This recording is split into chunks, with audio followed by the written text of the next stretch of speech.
Welcome to the Calgary Real Estate Investing Podcast, all about real estate investing in the Calgary market.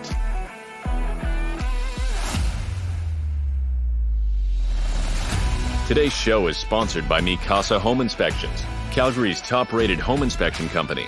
Mikasa understands that the highest quality of service is essential, so make sure to call Mikasa before your next real estate deal. And now your host, Corey Peckford. Hey guys, I'm your host, Corey Peckford. On today's show, Calgary Real Estate Investing Podcast, I had the honor of speaking with Jared Comeau.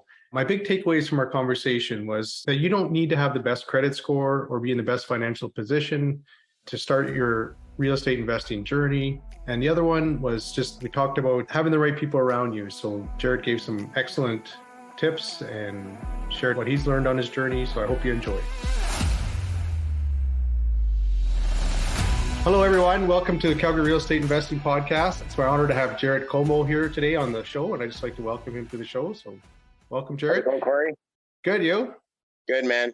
Good. Enjoying the sunshine here in Kelowna. Oh, that's sweet. I was there a few weeks ago with my family. Yeah. Is it hot? Yeah, last I checked, it was like 38 degrees. Yeah, you want to be close to water. Yeah, we'll be going to the beach with the dogs here right away. Nice. Yeah. Yeah, so I guess to start, just if you could just tell me about yourself, how you got into real estate investing.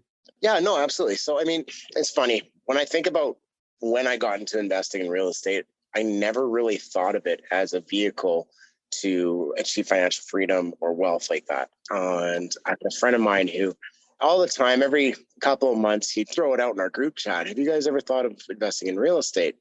And every single time I would just brush it off as like, oh yeah, whatever. The way I was raised, it was not that of like investing or anything, right? Nobody in my family invests or anything like that. And one instance where he said, have you ever thought of investing in real estate? And I thought, you know what? Finally, I'm going to take a look further into this. And that's when I kind of discovered places like Bigger Pockets and started listening to Brandon Turner and the podcast. And that's kind of how I got into it. And from there, I mean, I'm sure you can attest to it, Corey. It just kind of snowballed. Once you start listening to Bigger Pockets, then you discover Rich Dad, Poor Dad. Everything kind of starts snowballing until really you're ready to take action, right? Yeah, for sure. Exactly. So that's kind of how I got into it. It was hesitantly, but once I started really digging into it, it was off to the races, really. Yeah, that's awesome. Yeah, Bigger Pockets is such a good podcast for, content learning. Absolutely. And what really kind of sunk the hook in was when I discovered Corey and Tiffany Young over at Fearless. And I attended one of their boot camps. And I went into this boot camp thinking there was no way I'd be able to invest in real estate, because in January of 2019, I actually filed a consumer proposal. So even to this day, I'm still dealing with that, with a consumer proposal and like low credit rating, right? Yep. And I went into this boot camp thinking, oh, you know what? There's no way somebody who just filed bankruptcy and has a 500 credit score could ever invest in real estate and become successful. And I went in that boot camp with that mindset, and that mindset was completely wiped out because I didn't know about joint ventures and other people's money and all that kind of stuff, right? That boot camp is actually where I won the scholarship into their Ignited program for a year. And that's really where everything started for me, was getting into this program with Corey and Tiffany Young and really understanding that you don't need your own money. Hell, you don't need your own credit score to be able to invest in real estate, right? And from there, I've just built a successful wholesaling business and off to the races. That's actually a super inspiring story, because for sure, I would be feeling the same way, had I gone to that. And so did you hear something that kind of encouraged you to even sign up? Like, what way do you even sign up for that, I guess, in the first place? Goodness. You know what? I was in a mastermind with Julia Pereira and Andrea Workington. And in the mastermind private Facebook group, somebody shared a link to this boot camp saying, hey, I think this would be a great opportunity for you to kind of start learning more about investing and joint ventures and all that kind of stuff. So, I paid the $40, $50, whatever it was for the boot camp. And that's kind of how I heard about it. And I had no idea what the Ignited program was with them, which is just their year-long program, their $10,000 year-long program that gives you everything you need, plus weekly calls and stuff like that. And that year-long program really helped catapult me. And I learned it all just through Mastermind. Oh, that's great. Yeah. And then, so how did you start? So was it wholesaling? Is that how you started to raise money? Yeah, for the most part. I mean, I had no idea where I fit in the whole investing landscape. You know, it was so overwhelming with wholesaling or joint venturing or rentals, rent to own, fix and flips. I didn't know where I belonged, right? And because I didn't know where I belonged, I knew I needed a coach. So I hired my coach, Wayne Hillier, and went to his cabin retreat, his very first cabin retreat that he had. And that's when we realized, okay, you don't have any capital, you don't have a credit score. How do we start raising capital to be able to get into rentals or fix and flips or whatever we need to do? And it was at that cabin retreat in November of 2019 where we decided that for me, it was to start wholesaling and becoming an expert in analyzing deals in all the different investing avenues. Because as a wholesaler, you need to be an expert in all investing strategies because you're getting these properties under contract that will require 3 or 4 different exit strategies for the investor, right? So we figured, okay, we need to get a wholesaling business going. And that weekend is when Fortitude Home Solutions was created. That's awesome. And you know what's kind of neat? A lot of people will kind of stand on the sidelines, maybe go to YouTube University, listen to podcasts, but you actually, put up the money and actually got coaching. I think that's smart, right? Just your learning curve is going to be shortened, right? And you're going to be kept accountable too, right? With what you're doing. Absolutely. And hiring a coach. And I've been with Wayne now for 3 years as a mentee of his. And I wouldn't be where I am today if I hadn't had hired him as my coach, right? So it was one of the best decisions in my life, really. Yeah. That's amazing. Can we kind of dive into wholesaling, kind of maybe your first deal, how you found your first deal and start with that? Sure, absolutely. So my first deal is actually not a deal that I found in Calgary, but it was a deal in Edmonton. And this is a deal that came with so many lessons that I'll take to the grave with me. And I'm happy to share those lessons. So I put up my Kijiji ads. I had all kinds of marketing going. And I got a phone call from this gentleman in Edmonton who had a condo that he wanted to sell. So he gives me a call. We have our conversations. I kind of figure out motivation. He's moving to BC for work. And it comes down to finding out what the price is. And for me, I've always thought, condos, not huge into that, because for the most part, when I'm looking for wholesale deals, I'm looking for something that somebody can flip. Because for the most part, if somebody's looking for a rental, like a turnkey rental, they're just going to go to the MLS. They're not going to come to a wholesaler. So wholesalers, for the most part, don't focus on turnkey or anything like that. It's mostly distressed properties. So found out that this condo needed a little bit of work. And initially I'm thinking, dealing with condo boards and needing all kinds of different permissions from the condo board to do your renovations. I don't know who is going to take this deal, right? Plus condo doc reviews, like that kind condo of stuff doc too, reviews, 100%. And the condo fees on this property were nearly $800 a month. So, wow.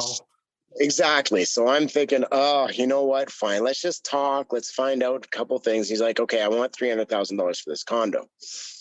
I'm like, no, you're not going to get $300 for this condo from me. And I came back at like $250,000.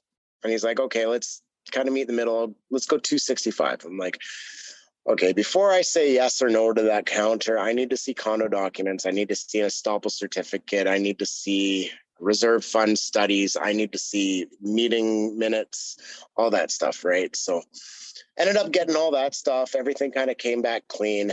But in the middle of those negotiations, one of my very, very good friends, Mike Petrie, passed away in a car accident.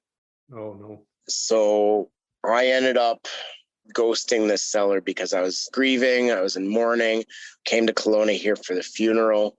And I had just ghosted this seller for 2.5, 3 weeks. About 3 days after I get home from the funeral, I get a text from the seller saying, "Hey, Jared, can we have a deal at $220,000? He went from $300,000 to $265,000 to $220,000. So maybe, now in my mind, ghosting is a technique that that's what I'm thinking. So instantly, I know this seller is now desperate, right? So I'm thinking to myself, well, you know what? At 200, yes, we have a deal at $220,000. I didn't tell him that though. In my head, I'm thinking, yeah, we have a deal, but it would be a better deal at $210,000, right? So I went back to him like, you know what? I mean, I looked at the condo documents. There were a few things that concerned me. There weren't really, but just a negotiation strategy. I'd feel more comfortable offering 210. Is that okay? Can we meet in the middle at 215? Yeah, okay. So, had you seen the place at this point or no? You hadn't walked through it, nothing? Like it's just I had seen had, pictures. okay. I had seen pictures. I had not seen the property in person. So this was pretty much sight unseen. Yeah. And I thought, you know what? At 215, like my thought process in that is, okay, condos are a pain in the butt to deal with. Condo boards are a pain in the butt to deal with. But because it's such a good deal, like this seller initially paid $400,000 for this property. Like, because it's such a good deal, I'm sure there's somebody who would at least want to take a shot at it, right? So I got it under contract for $215 and sold the contract for $15,000. And sure enough, I found a buyer for it and was able to assign that contract. Awesome. So you sold it for $230 when you... I sold it for $230,000. That's right. Yeah. Nice. Yeah. So that's kind of the story of my first deal and how it kind of went down. A lot of lessons to be learned there. Did you do any other condos after that, or you just kind of stay away from them? No, I've heard, like, I've been in contact with that seller because since they bought it, and from what I'm hearing, it's been nothing but headaches for them and dealing with the condo board. Yeah. Like the condo board is not approving their renovations and not approving their usage of the elevator because they're not using condo board approved contractors. So it's just a pain. And one of the biggest lessons I'm learning through this whole thing is even if it's a good enough deal, because of condo boards, it's just not worth it wholesaling anymore. One way that a friend of mine, Carlos, told me about condos was God allowed Satan to create one thing, and that one thing is condo boards. I haven't heard that one before. The way he puts it to me. That's hilarious. Yeah. So that's kind of how my first deal kind of went down. That's awesome. How about, can you speak about your first detached deal then? Like, was it quite a bit different? Yeah. So that was a lot different because you don't have condo boards, you don't have condo documents, you don't have any of that, right? Yeah. All wholesalers have their different strategies and the way they do things, right? Some look for offers on their deals to maximize their profits on their wholesale fee. The way that I do it is I have a list of buyers who are looking for specific things. And once I find that specific thing, that's the first buyer that I call. Say, hey, I got this property. It's exactly what you're looking for. This is my fee. So with my first detached property, I put it under contract for $425. The after repair value was $680 with about $110,000 worth of renovations in there. Don't ask me to quote exact numbers because this was 3.5 years ago. Yeah. But was it diamond in the rough then? Yeah, 100%. It was off market. The seller was just about to go into, was it? Goodness, there's been so many deals that I'm pretty sure this one, the seller was about to go into foreclosure. Like he was within days of having the bank foreclose on his house. So he called my bandit sign and it was a pretty straightforward negotiation, to be quite honest with you. I came in, I said, okay, this is my cash offer, kind of take it or leave it, because it was in pretty bad shape. And he's like, I'll take it. Like, Okay. That's not going to happen very many times in a wholesaler's career, where you give a seller what seems like realistically, it was a low ball, right? Like market value for the property was 520 and I offered 420, right? So he's like, I just need to sell this property. Like, I have enough equity in it where it's fine. I'll just take the $100,000 hit. I just can't have this bank foreclose on me and ruin my 850 credit score or whatever. It wasn't that, because he had missed a few. It's like, I can't take any more of a hit on my credit score, so I just need to sell this thing. Like, okay, fine. One lesson that I did learn from that SFH was, as a wholesaler, you don't have to as a wholesaler, but what I like to do is, in my buyer's package, I like to have the home inspections done. It's $500. It's no big deal. Well, it depends on the size of the house. For that house, it was $500. It was like an 1,100 square foot bungalow. And it's just something that you can recoup in your fee, in your wholesale fee. So it wasn't a huge deal paying for it out of pocket, right? It's not a big deal. If I'm not able to assign the contract, whatever, it's just cost of doing business, right? But a lot of my buyers really appreciate having that, not having to use any of their condition period to set up a home inspection. Because typically I put between a 1 to 2 week condition period with conditions of financing and inspection. And typically when I assign a contract, it's not going to have those 2 full weeks anymore, because I got to find the buyer and then it's going to take some time to assign it. So typically my end buyer, my investor, is going to be out between 1 day to a week. And sometimes they even end up buying the contract from me with a day left on conditions. So if they already have that, if I am able to provide a home inspection for them in the package, they don't need those 2 weeks to set up a home inspector to come out to the property. That's smart. So, you can just pass on the report to them, say these were the findings. 100%. Exactly. So my due diligence as a wholesaler, I pretend as if I'm the one buying the house, right? So I put my 2 weeks for conditions and then I start doing the inspection. The financing, that's up to my end buyer. If they don't have the financing ready to go, then, that's on them, right? If they say, yeah, I'll buy this contract from you, and I lay out, here are the conditions, financing and inspection. Here's the inspection. Now you got to get your finances in order. And if they come and if they say, yeah, don't worry about financing, I've got it under control, and then I assign the contract to them, that's now their problem. Yeah. If they can't find financing, then it's on them to tell the seller that they're not waiving conditions, right? So that was one of my biggest lessons on my first single family, was get that home inspection done. It shows that your buyers, your investor buyers, that you are as invested in this property as they are, right? It shows that you're serious, that you're an actual wholesaler. You do your job as you're supposed to be, because as a wholesaler, you're selling a service, right?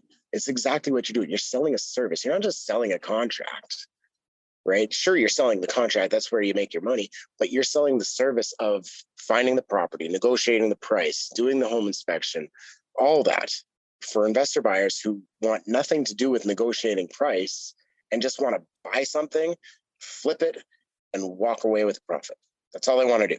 Yeah. They don't want to have to deal with negotiations or anything. They don't want to have to try and hone their negotiating skills. That's what I'm for. That's what they're paying me $15,000 to $20,000 for, right? Yeah. So if you get a sense that the buyer, this potential buyer, doesn't have their financing in order, would you just kind of keep going down the line then, and just till you kind of have? Yeah, I could be a crummy wholesaler and just take their money and run, because I do not assign the contract until I have funds in trust, right?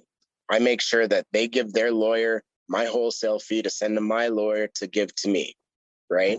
I will not change the buyer's name. I will not sign the assignment contract until I have verification that funds are in trust.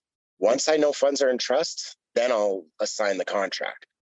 But some wholesalers, I don't know any who do this, but I've heard horror stories where a wholesaler will get a contract and they will just get paid, sign the contract, and wipe their hands of it and walk away. And then next thing they hear, the end buyer has not waived conditions, not satisfied conditions, and now they're coming back to you for their money back because they didn't end up closing on the contract.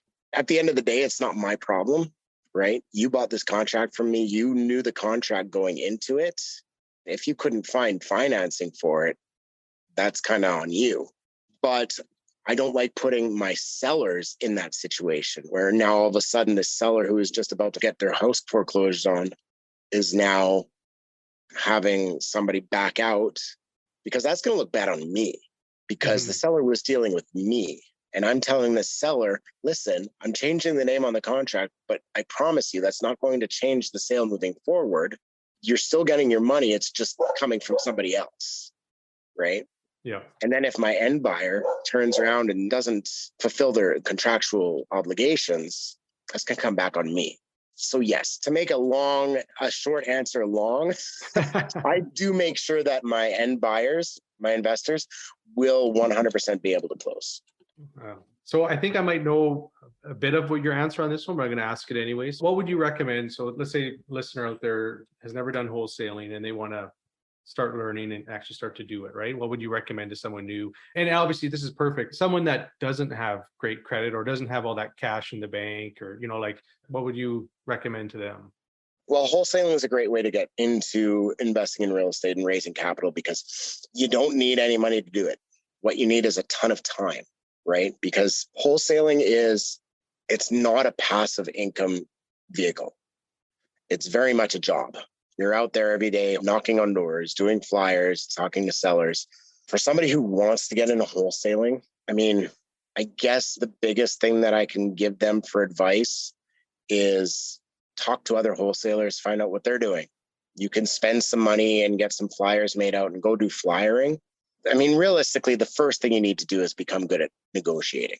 That's the first thing you need to do, because if you're not good at negotiating, you're not going to get any properties under sale for the price that you need to get them under for. Yeah. So Never Split the Difference by Chris Voss is the Bible on negotiating. Chris Voss was the #1 hostage negotiator for the FBI. He taught me everything that I've learned for negotiations. I was going to ask you a little later what your favorite book is, but I certainly... Spoiler alert. Spoiler. It's one of them. That's one of them. That's one. Okay, I'll get another one from you later. Yeah, that's one of them. Yeah, it's just go out and do it. Honestly, put out some ads on Kijiji. We buy houses. I'm sure everybody's seen those signs up on light posts, on the boulevards. We buy houses, cash, and then a phone number. That's a wholesaler. That's a wholesaler. A wholesaler put that sign there. Well, a wholesaler could also have been a flipper. A lot of flippers do that as well to try and get off-market deals themselves, so they don't have to pay that between $5,000 to $20,000 wholesale fee, right? Yeah. I want to tell a lot of people, especially in Calgary and Canada and Alberta, try to avoid taking advice from the people over at Bigger Pockets. Don't get me wrong, Bigger Pockets is phenomenal, but a lot of the stuff they talk about on that podcast and that show and all that is very US centric. Yeah. The ideology is the same, but the way strategies are implemented in Canada are completely different than how they're implemented in the United States, right? I spoke to a couple recently who I'm good friends with now. They're fairly new in investing in Canada. They paid $20,000 for a course that's based in the US, and those teachers told them that you couldn't assign contracts in Canada. Wow. Said that was illegal, that you just couldn't do it. And that blew my mind. They told me that, and I'm thinking, that's my entire business strategy. I've been doing that for the past 3.5 years. And the horror story that I heard from them, having paid so much money for a US-based coaching program, broke my heart.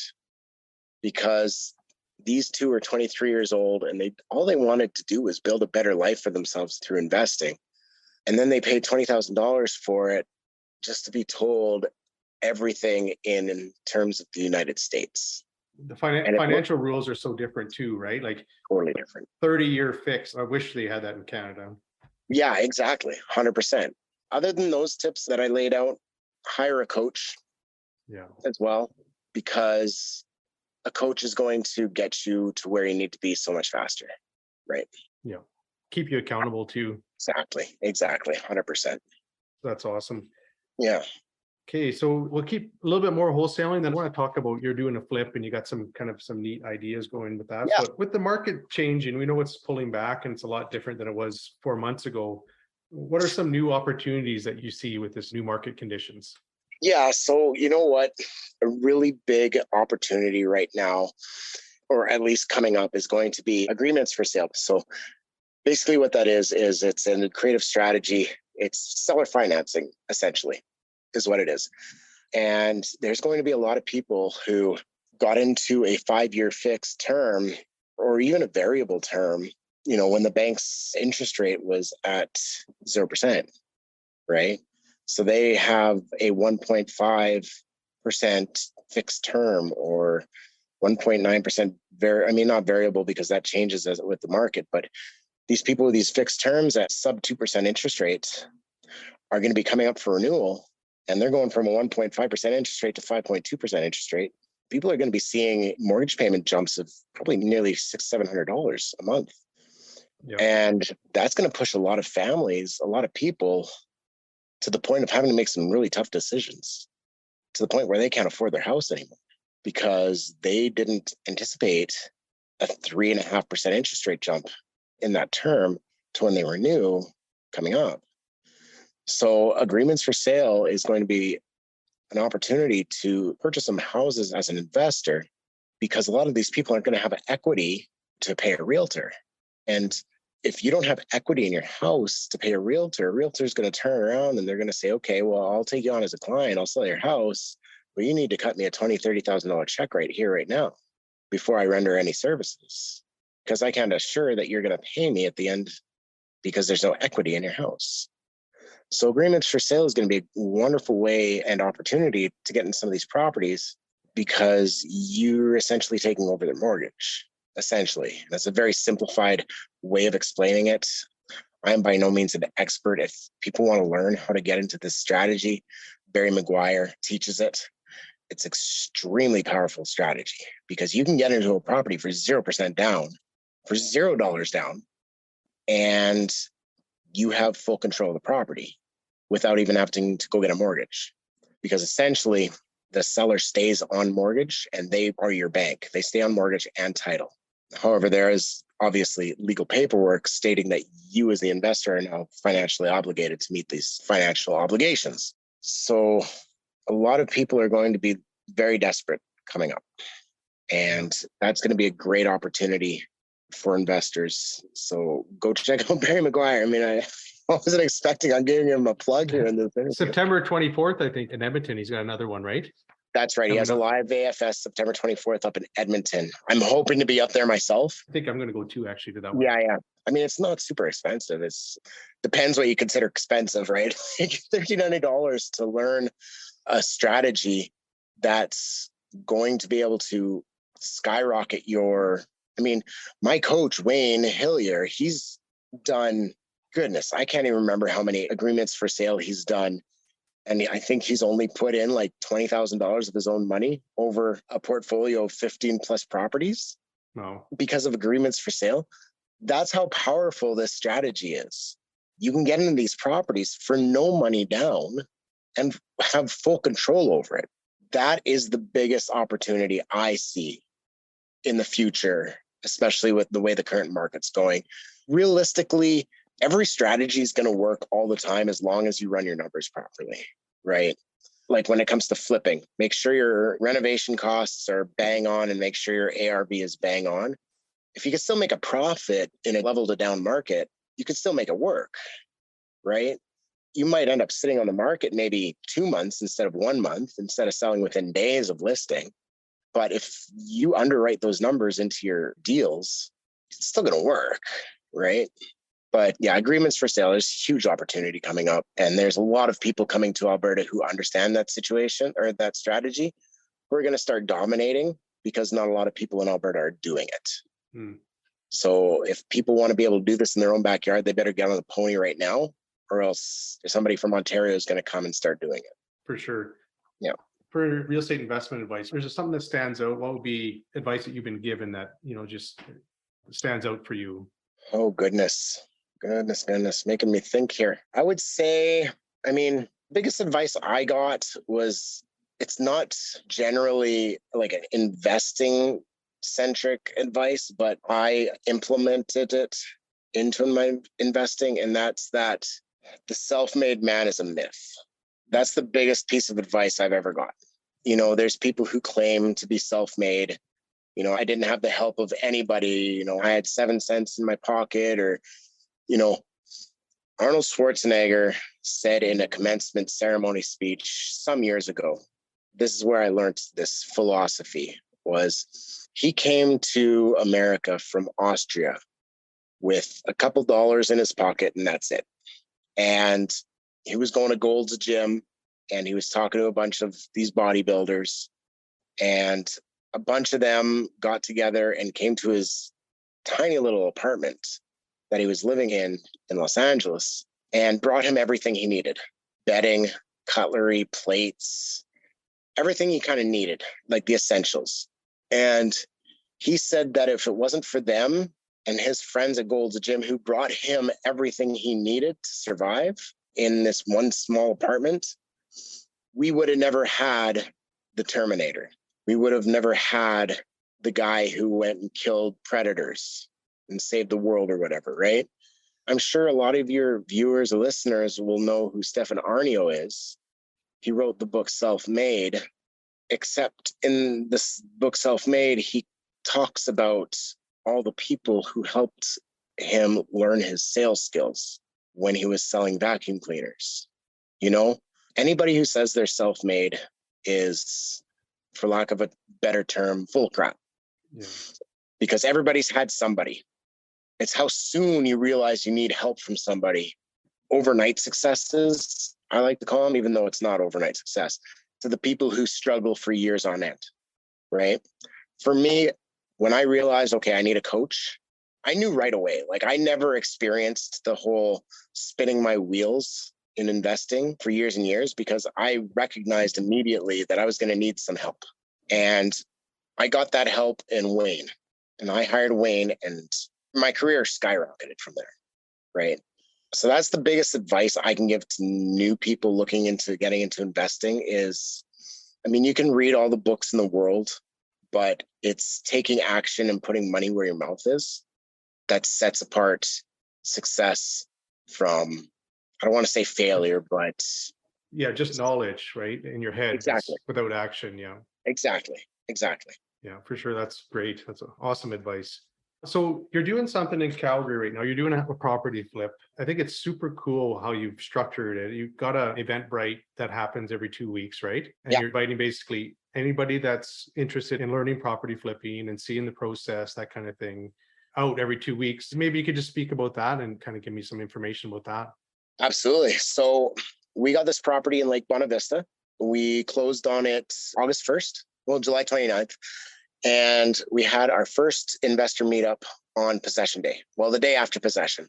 We're basically allowing investors who want to get into flipping, who want to see the process, to come to the property. We're opening our doors, opening our hearts to whoever wants to come out and take a look at the process as it goes along. So every 2 weeks, we're hosting a flip meetup at the property to kind of go over what's happened in the past 2 weeks, right?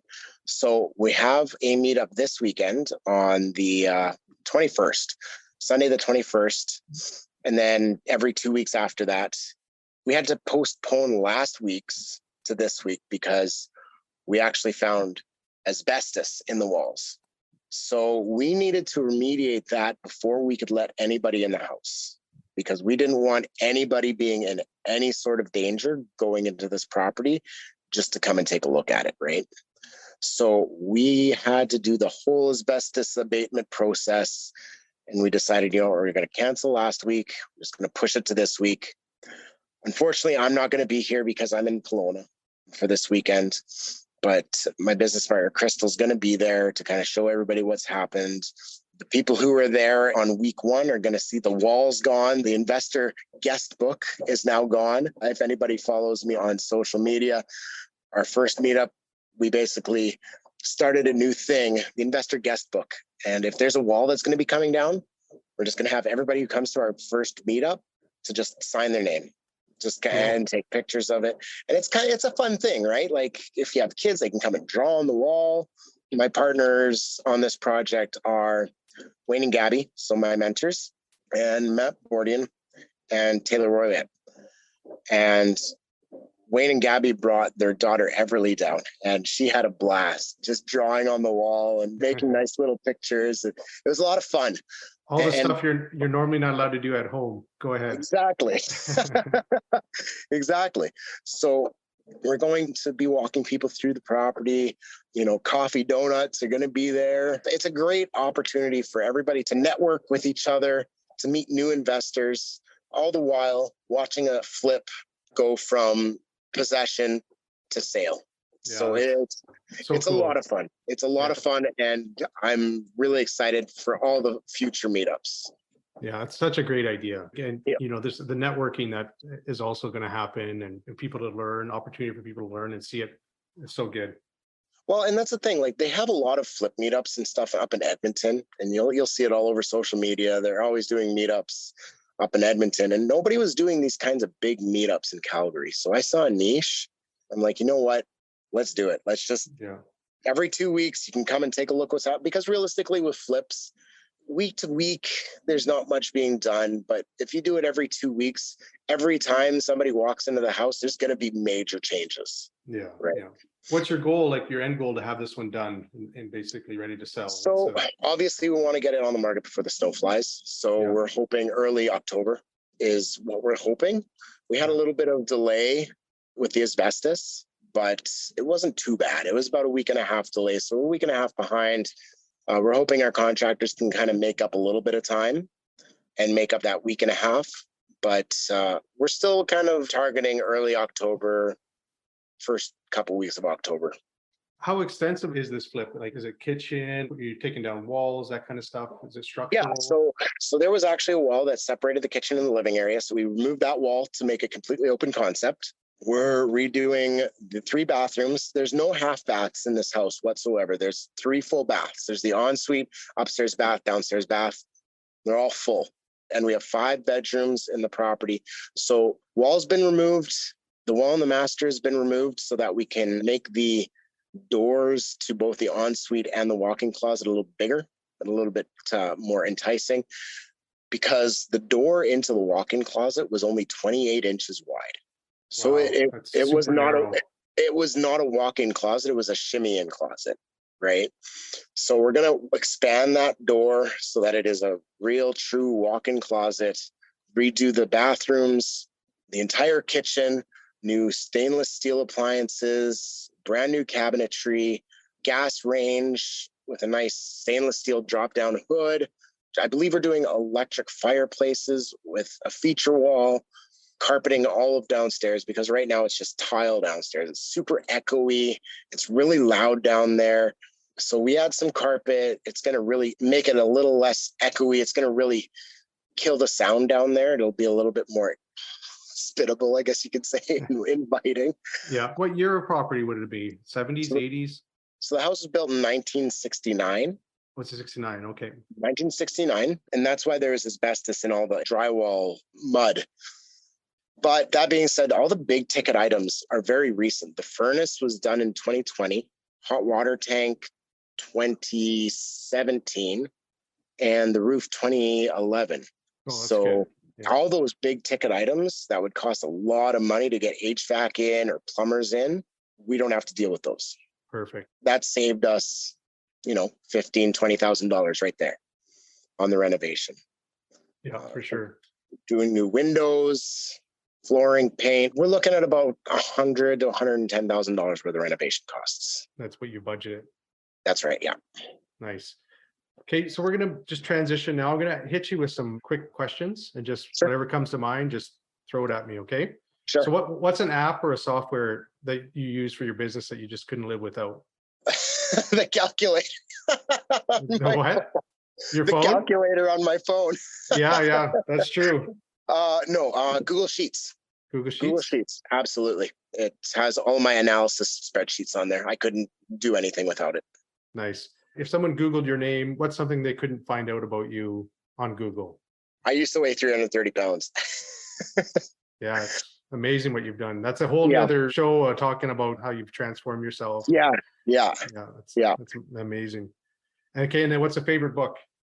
Favorite book, I got to go with, my number one is obviously going to be Never Split the Difference by Chris Voss. It's the Bible for negotiating, but obviously you can't ever ask somebody what their favorite book is and have them not say Rich Dad, Poor Dad. Self-Made by Stefan Arnio was also a very good book. But Never Split the Difference by Chris Voss, tied with The Art of the Deal by Donald Trump.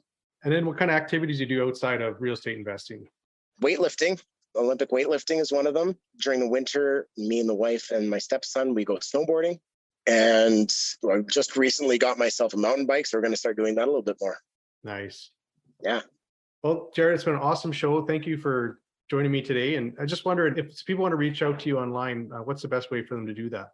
Yeah, so my Instagram is at Olympic Lifting Investor, spelled exactly as it sounds. Or just reach out to me on Facebook, Jared Comeau, Comeau. Hey, awesome, man. Thank you so much. Thanks, Corey. It was great. Hey, thanks again for listening to the Calgary Real Estate Investing Podcast. I'm your host, Corey Peckford. I'm an investment-focused real estate agent. I also have a certification as a master home inspector. I'm currently partnering on a property flip in Calgary with Shirley Evans, who I consider to be a professional property flipper. Shirley has a wealth of real estate knowledge. We're going to be offering Eventbrite meetups at the property. So if you're in the Calgary area, we'd love for you to stop by and check it out. If you'd like to reach out to me directly, my number is 587-893-2272. You can follow me on Instagram at PeckfordCorey, or check out my website, and that's just CoreyPeckford.com. Plus, you can also join our new Facebook group, Calgary Real Estate Investing Group. That's CREIG for short. This is an I Love Mortgage Brokering production.